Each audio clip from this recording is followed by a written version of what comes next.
Welcome back to our 4x4 travels. In part 5, we leave the beautiful Kgalagadi Transfrontier Park and travel to Pella. Pella is the start of the Namakwa Eco 4x4 trail.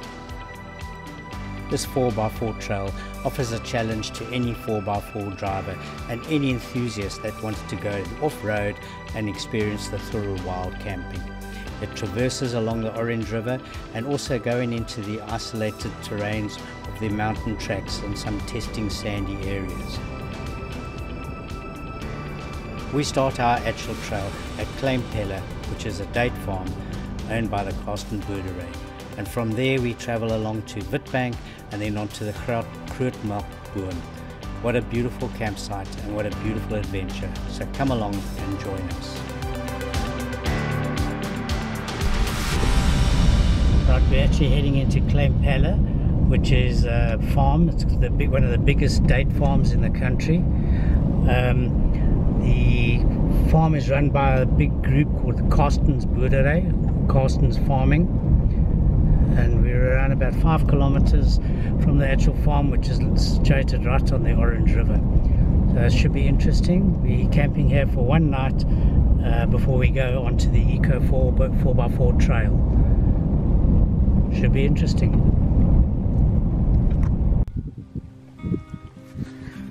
So this is Klein Pella. It's actually a farm owned by the Carsten boerdery or Carsten Farming, and this is their date farm along the Orange River, quite near to Bofada.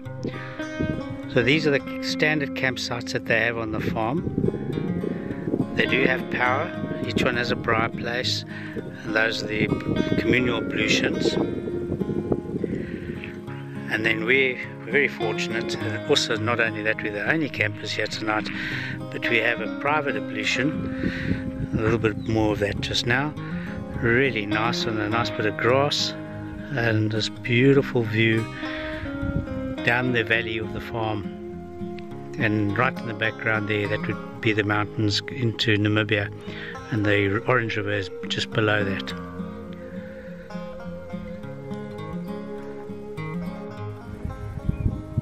Right, so there are actually 2 campsites that have private ablutions. This is the one, and the ablution block, although private, is back to back, but you still got a lot of privacy. So for those that are always very curious about ablutions, I know particularly the ladies are, they're very nice, very clean, nice big shower, and of course the loo. So if there wasn't another campsite over there, it would be a loo with a view. Just to get another view of the campsite under these beautiful trees. There's the braai, the valley again, and the sun is setting.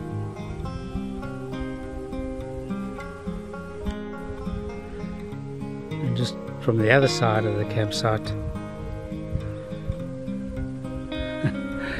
there's Delia, and there's our penthouse, ready for tonight. What a beautiful spot.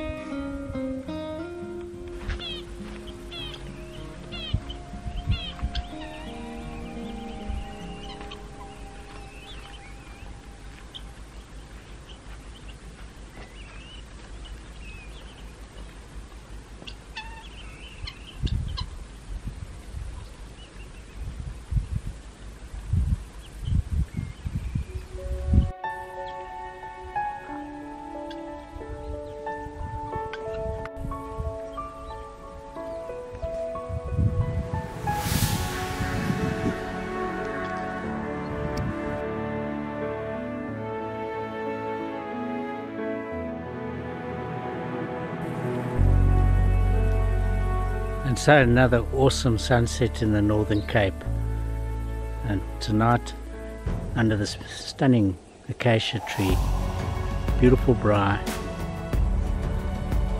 with a vista looking down the valley. And as the sun sets, just the colours change on the mountain.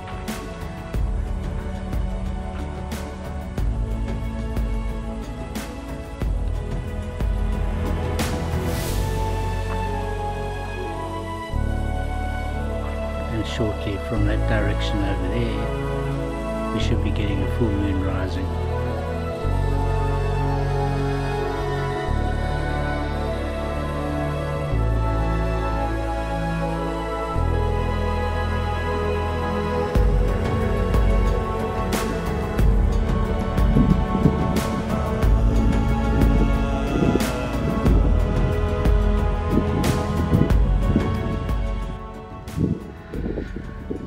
So there's just one section of the plantation. These are obviously some of the younger date palm trees that they've planted, and there's an older plantation at the back. But apparently the main plantation is down closer to the river, which unfortunately we can't get to at the moment. We don't have the authorization for it. So we're leaving Klein Pella farm now and we're heading towards Grootmelkhout Boom campsite.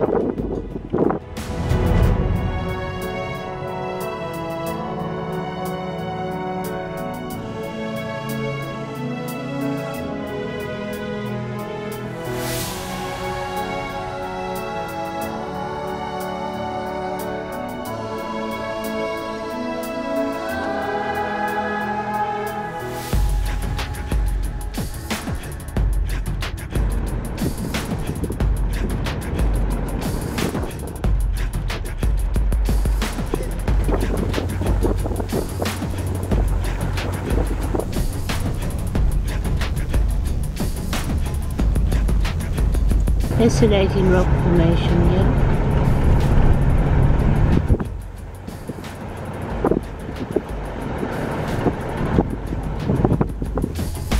Right, gate 2.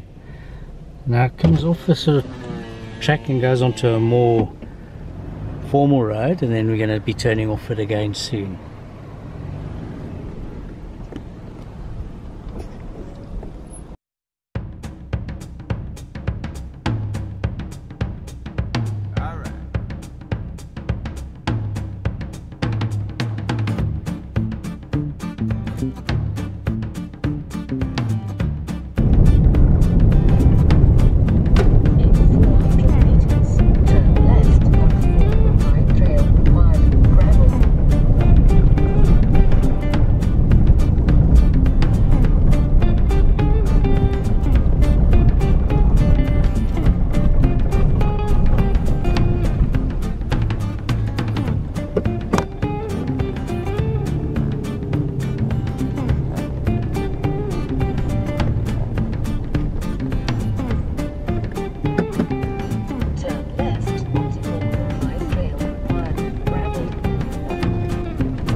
The road is not too bad.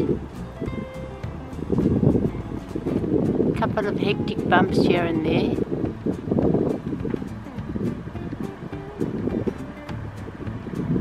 About 20 odd k's to our first camp.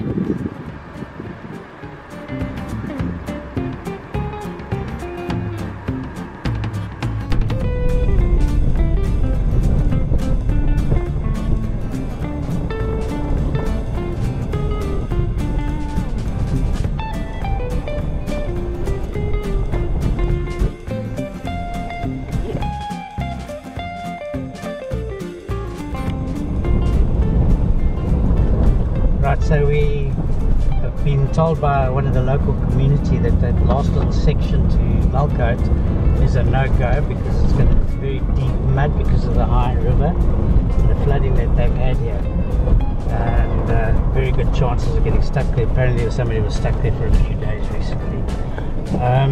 So they've given us an alternative route. It's a bit of a track. We're going to go around the back of the mountain. We're not quite sure what to expect at the moment, but anyway, that's what wild camping and 4x4 is about. We're going to experience it and see what turns out. Interesting. And it's a pity because we're about only 6 kilometers from the actual camp of Grootmelkhout. So there we go.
Right, after quite an adventurous day, we are finally at the Grootmelkhout Boom rest camp or camp.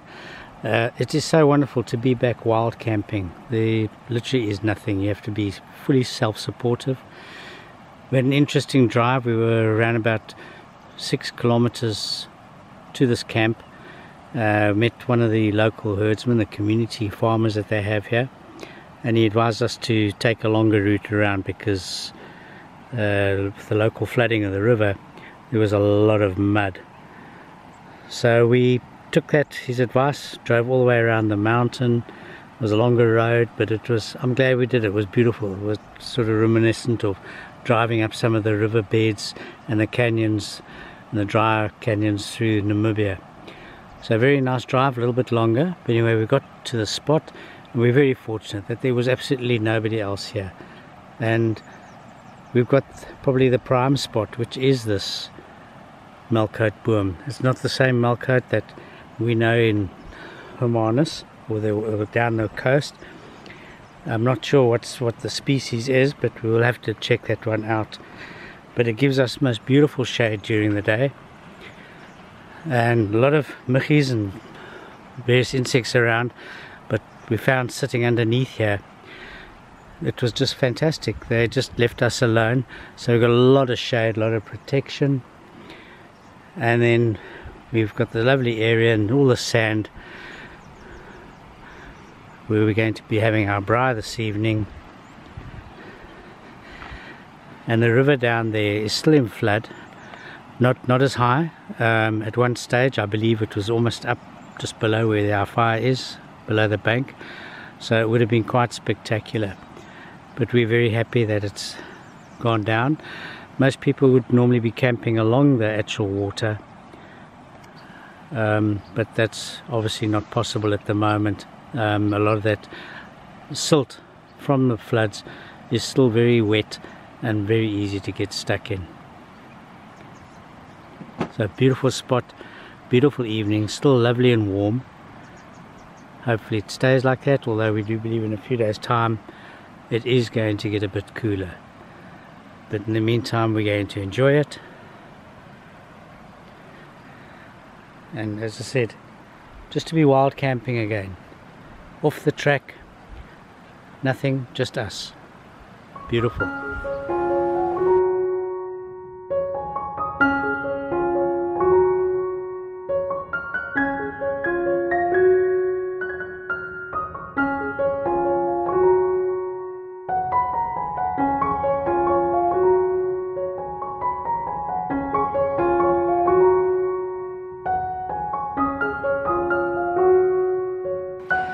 So although braai's a bit smoky at the moment, I'm going to have to go and deal with that and get that sorted out. Need to get some flames to get the wood going.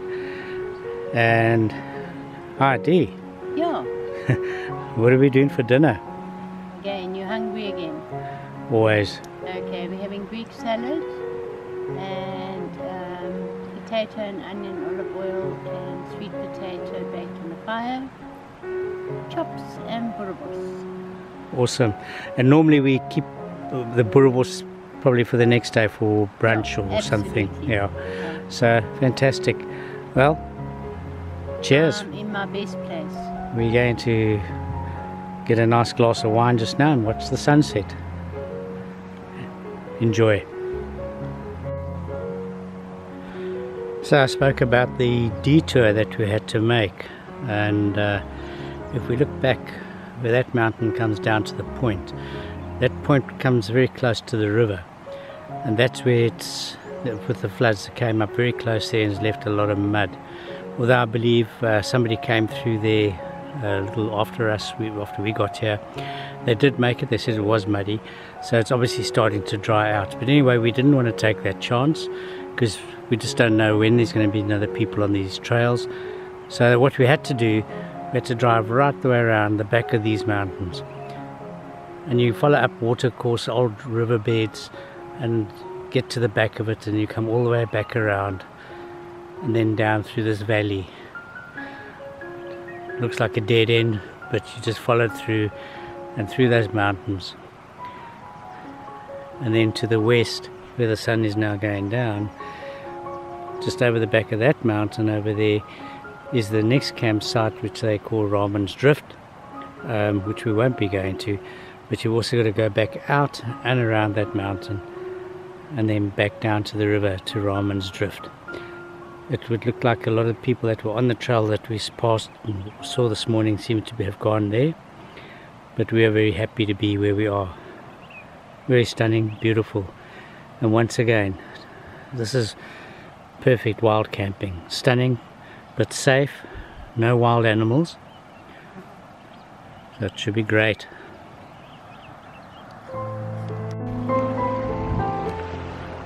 So just taken a stroll, a walk downriver from our campsite.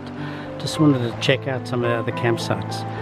It would appear to me that because the river is so high at the moment, most of the campsites that people would be on are clearly not visible at the moment. So we are just over there, right in the middle, back, the tallest tree there. See if we can zoom in a bit.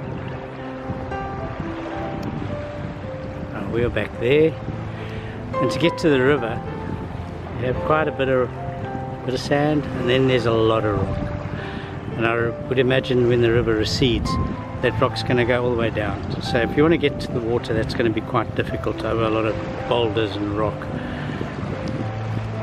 Whereas if you just pan around back, come through the bush, and you would have to come through the bush at some sort of point to get down onto the sand, because as we go along further that bush becomes very, very thick, and there's no way as you're going to get through there, and it's very sharp thorn. So the original river, I would imagine, would be more along that far side there behind all that bush that's sticking out in the river, and further down you can see right in the middle there are some trees that are now underwater. So the river that would all be sand, I would imagine, and that would be probably where most people would be camping, all the way along this beautiful sandy bank. Downside of that, no shade. So you'd have to either move back into the shade in the thorn, or move back to where we are to get shade under that big milk wood tree.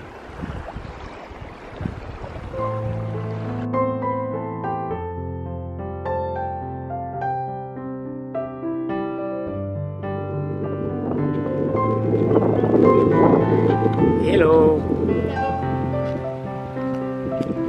Nice and chilly. A little bit cooler today, but breezy as well.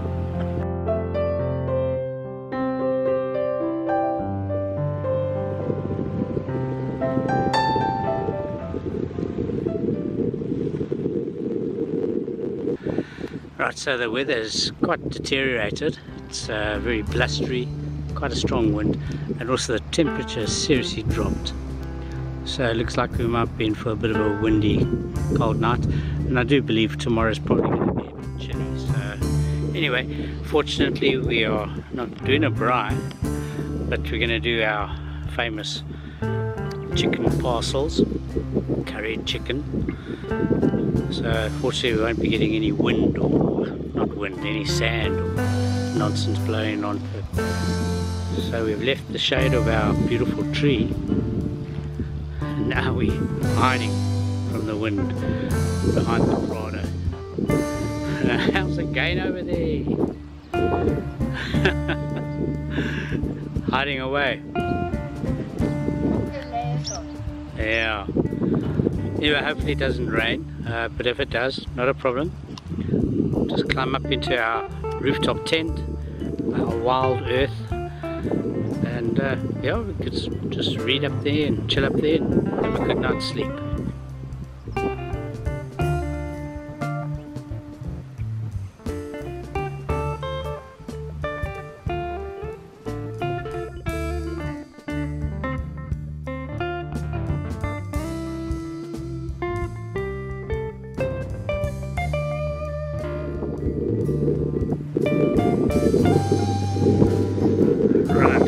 quite a chilly evening this evening, quite a bit of wind. Hopefully this voice comes out on this wind, otherwise we'll just have to fix it. But obviously a cold front's come through. So chilly, hiding behind the vehicle. But still a beautiful spot.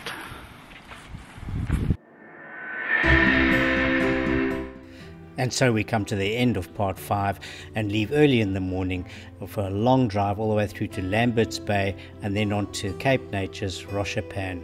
So come along and enjoy the journey with us in part 6.